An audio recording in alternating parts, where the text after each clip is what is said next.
Nation 9। Uttarakhand में जमीन खरीद मामलों में धोखाधड़ी की घटनाएं थमने का नाम नहीं ले रही है।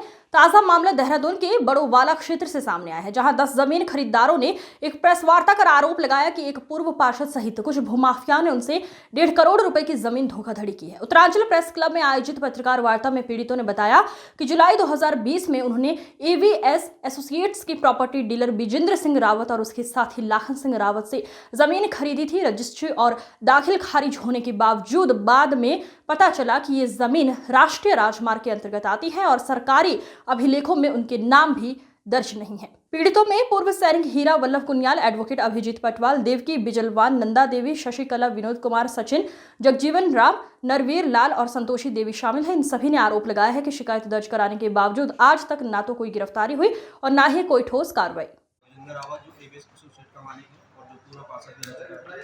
हमारे साथ फ्रॉड किया है जमीन के मामले में, और हम जब वहाँ जमीन में अपने उसमें देखने के लिए जा रहे हैं तो ये गुंडे भेज के हमारे साथ मारपीट कर रहा है। पूरा मामला है सर, हमने वहाँ पे ज़मीन खरीदी थी।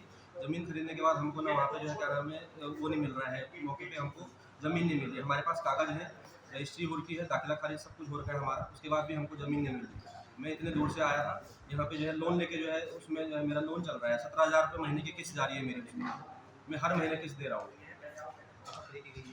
ये बड़ोवाला में आर्किटेक्ट ग्रांड में है, सिवली में। कितने लोगों के साथ? ये लगभग 10 लोग हम साथ में हैं। अभी कई लोग अनभिज्ञ है।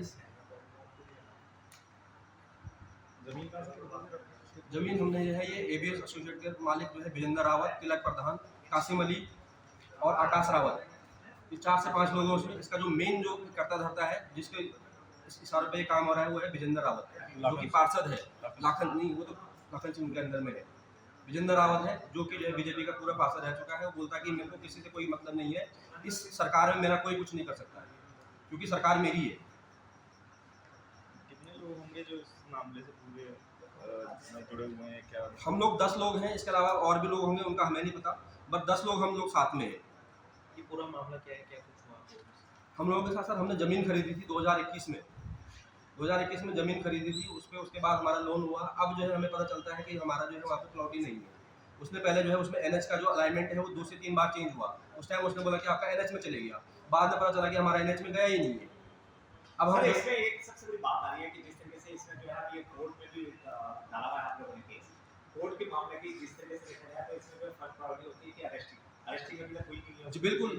तो ये अगर टोटल देखा जाए तो फ्रॉड का केस ही जी 425। इसके लिए अब आप आगे क्या करें, कहाँ किस दरबार में जाएंगे? सर हम दरबार में सब जगह चले गए। हम एसडीएम के पास चले गए हैं, तहसीलदार के पास चले गए हैं, डीएम के पास चले गए हैं, एसएसपी ऑफिस चले गए हैं। कहाँ जाए? महेंद्र भट्ट जो हमारे प्रदेश है उनके पास भी हमने मिलने के लिए गए। सीएम साहब के पास भी हमारी लेटर पड़ा हुआ है, 6 महीने से वहाँ से भी कोई कॉल नहीं है। सीएम हेल्पलाइन पर मैंने कॉल कर दिया, उस पर हमेशा यही आता है कि जो है क्या नाम है उसमें सजेशन में L1 ऑफिसर L2 को डालता है, L2 जो है 3 को डालता है, फिर सजेशन में चले जाता है। कहाँ जाए आप ही बताइए। आपकी एफआईआर कब? 9 अक्टूबर। अभी तक 9 अक्टूबर 2024 के बाद हमें कुछ नहीं पता कि क्या हो रहा है क्या नहीं हो रहा है। वो खुलेआम घूम रहे हैं, अभी भी जमीन बेच रहे हैं वहाँ पे, जबकि डीएम का ऑर्डर है कि नहीं बेचना है। वहाँ पे हम मिले थे उनसे, डीएम साहब से मिले थे, उन्होंने हमको, हमारे पास उसका प्रूफ है, उन्होंने दिया है कि 1846 जो खसरा नंबर है उसमें रजिस्ट्री को रोक दिया जाए। उसके बाद भी उसमें रजिस्ट्रियाँ हो रही हैं। कम से कम हम ये चाहते हैं कि जब तक हमारा मामला ना सुलझे, जो ज़मीन वहाँ पे खाली पड़ी हुई है उस पर रजिस्ट्री ना हो और बिजेंद्र रावत पे एक्शन हो।